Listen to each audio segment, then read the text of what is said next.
All right, friends, let's talk about the new project. Kind of got this thing for a song and a dance. 55 Packard Clipper Custom. Clipper Custom. What makes it a custom?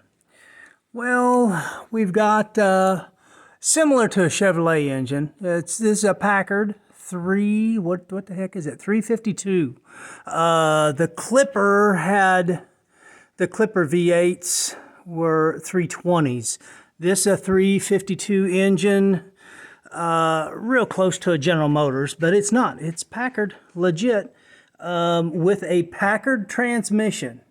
So that is, gosh, I don't even know, Ultramatic maybe. One of the developers, surprisingly enough, was John DeLorean. So I've got to figure out if this takes Type A or just a standard Type F. I honestly don't know. Now, if you look right in here, you'll notice this car doesn't have springs on it. It's got brand new shocks. Sweet, somebody has restored this. Looks like they shot undercoating on top of the undercoating that was already there. They did a decent job restoring it.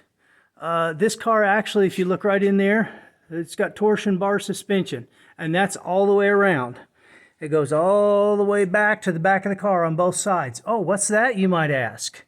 Well, we jog over here and we see this controller. And the controller actually goes over here to this gear drive with this big old starter motor on it. That's an auto leveling system. It goes to this bracket, and that bracket goes back to the torsion bar and to this leveling arm right here. There's one on each side. Now, that right there is an adjustment that you set when this thing is on level ground. You adjust it to where the solenoids are neutral, no voltage applied to either one of them, through that controller or contactor, you could call it. Now, if this thing gets off level one way or the other, which means you throw a motor or transmission in the trunk, then that torsion bar is going to rotate, and that will activate that contactor, and it's going to run this motor either clockwise or counterclockwise, and it will level this car out. The car is designed to sit level. Now, if you see, the wires are cut, so it's got hard wires run to it for a push button, so it's manual right now. I suppose I can try to fix it. And you see the bracket, the frame bracket is all hammered ass. So I don't know what I'm gonna do with that. I don't know if it rotates back that way by the emergency brake cable or where that goes, but it's got a hole in it, 2 holes in it for what looks like bolts. So I'm not certain exactly, but this does work. It levels the car, but I'm guessing when I go to level it, that thing bends and contorts and does whatever. So I've got to iron that out. But the torsion bar suspension all the way around, brand new shocks all the way around, fairly new brakes. We're going to say new exhaust, but it's hammered ass exhaust. I don't know who did the curl on that, but if you look, usually we put paper in the bender and some oil and lube it up. That looks like somebody just crimped it in the garage with a fucking Harbor Freight bender. You got to see this. Here's our weld for our Y pipe. It looks like they used a MIG with no gas. I don't know what the hell that's all about. And see, here's more of this wonderful crimp. You see the burrs on the crimp where it was pinching the pipe when they put it in the bender. And then up here on the suspension, you can see the lower control arms are making contact with the pipe, the Y pipe, and it's just clamped in. So I don't know about my muffler guy. He's, I don't know, he's kind of been on again, off again. So I got to do something else. So here's your torsion bar right here. You see that control arm for your torsion bar? Goes over here to that guy, and that guy makes connection. That's your stabilizer link. Well, not really a stabilizer link. It's a connection link to the torsion bar for the lower control arm. So that acts as their spring. So they saved a lot of room not having springs on this car. So that's pretty cool. Very cool. Similar to a 9-inch Ford rear end. I'm not sure what the hell it is, honestly. Probably a fucking Timken or something, knowing my luck, and you probably can't get the pinion seal, but I'm going to have to get a pinion seal for it. It's definitely leaking. Anyway, let's let her down. But you can see, just looking, they've undercoated the whole thing whenever they restored this car, shot paint on it, and they did a pretty damn good job. We see a lot of half-assery and shit work, but it's actually pretty good work. See, you can see me. Hey. So, yeah, decent paint job. I don't know how old it is. Maybe 10 years old on the paint job, but you're going to see the bad here in a minute. It spent 5 years, almost 10 years, sitting in a garage. So when it sits in a garage, shit happens. So we got a crack in the windshield. That's probably been in there for a long, long time. If you look over at that window over there, you might be able to just barely see it in the corner there. It got a cracked glass in there. But it's a crack. It's not all the way through. This guy, yeah, it's there, and we don't have it on the inside. So just the outside on this one, and I think the inside on the door glass over there. It's not cracked all the way through. Dash, nice. See, I think that's part of the restoration job. Now, I would say that the upholstery is probably original in it, given the wear and tear. But if you look, that looks like Studebaker upholstery, but it could be Packard. You just don't know back then, because Packard bought Studebaker in 52, I think, 54. But they kept on building the Packards. This is a true Packard. How do we know? How do we know this is a Packard, Jeff? Well, let's take a little peek here. We'll walk around, look in the engine bay, and lo and behold, we have a heater core on the outside of the firewall in the engine bay. Well, Studebaker didn't have that. Studebakers were under the passenger front seat. Remember. So, yeah, here you go. This is the Packard V8 hydraulic lift. It runs. It almost sounds like it's got a valve spitting. It's at idle. I just don't know. I might have to check the lash. Who knows? But yeah, definitely. See, this Packard all the way. 12-volt system. Generators here. Original grounding cable. Got some new hoses on it. 4-barrel Rochester. No, not a quadrajet, because they didn't have quadrajets in 55. We need an antenna on it. And part of the bad. Well, you see the hood? No, you can't see. You can see that. Yeah, I don't know what happened there. They set paint cans or whatever. There's a piece there. Shit's fucked up. But, you just got little stuff like this. That'll buff out. This is more of a yellow. You can't see it in the camera, but that's more of a yellow than it is a cream. It's got a lot of yellow in it. Anyway, yeah, we got a lot going on here. I know, it's getting worse. This headlight's out. I got to put a headlight in it. We got some delamination coming onto the chrome, but I'm just going to leave it exactly as is, other than the outside. But look here, see?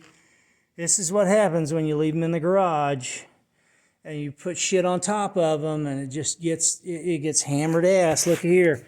I don't know what the hell this goo is. It's got to be paint, but I got to get that out of there. I got to dig that shit out.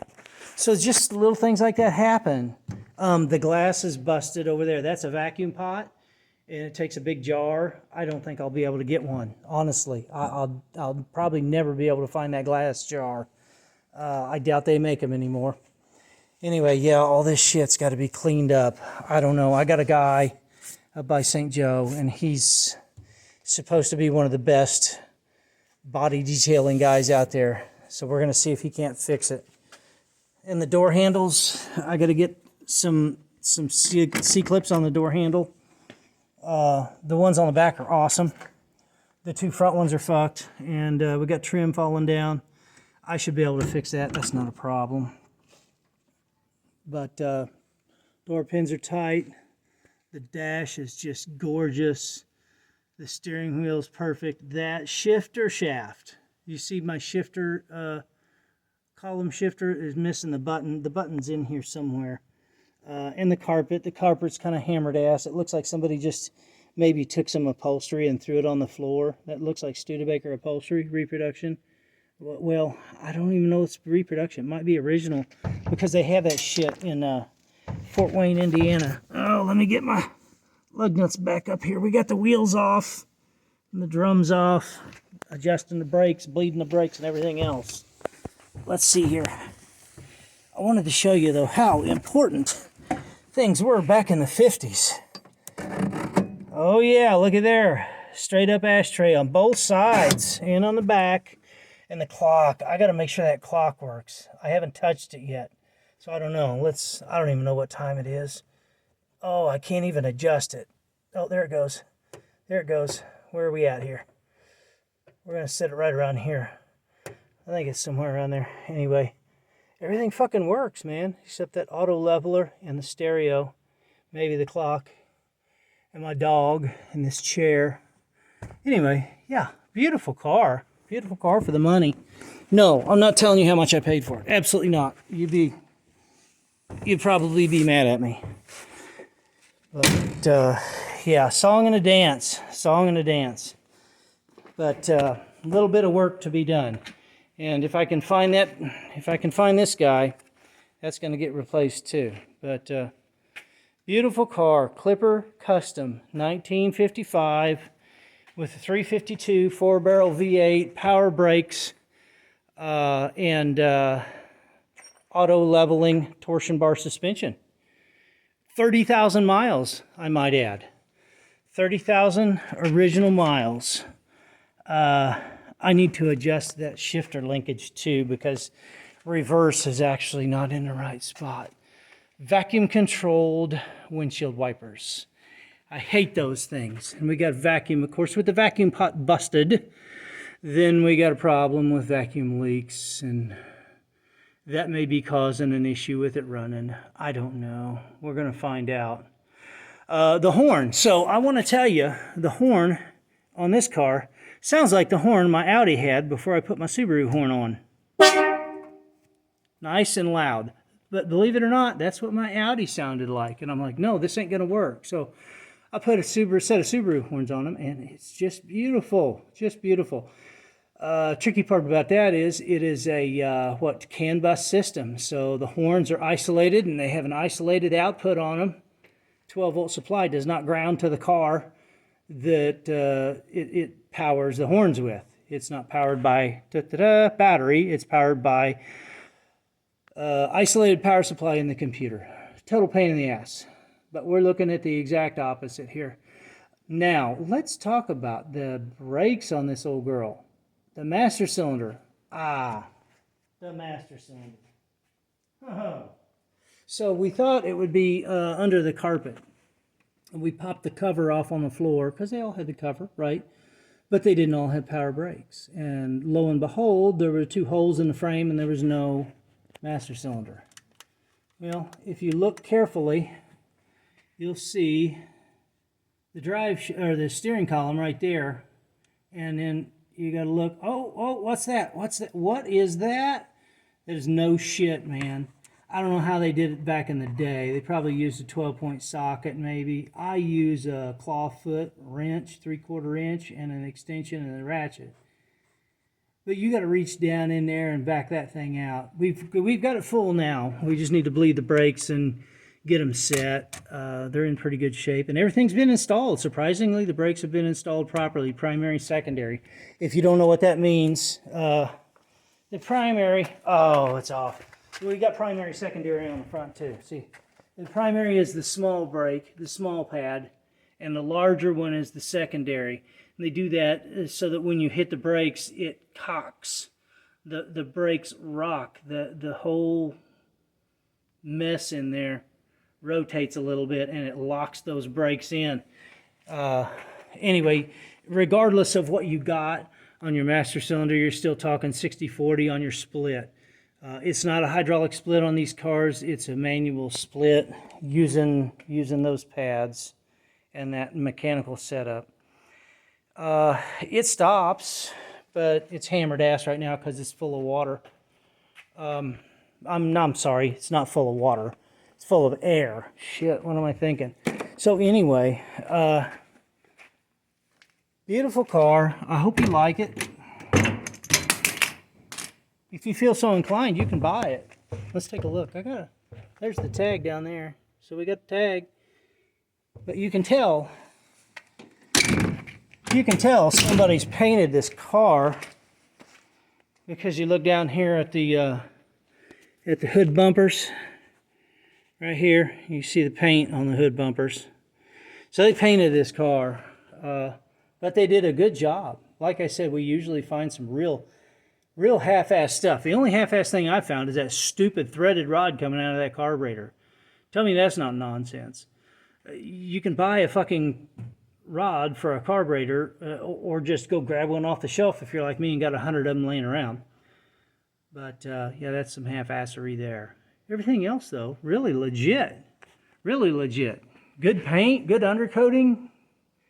Decent job. Decent job. Unfortunately, it just sat too long and succumbed to the elements of kids putting paint cans where they shouldn't put them, probably, and a little bit of everything. But anyway, awesome car. Awesome car. 1955 Packard Clipper Custom.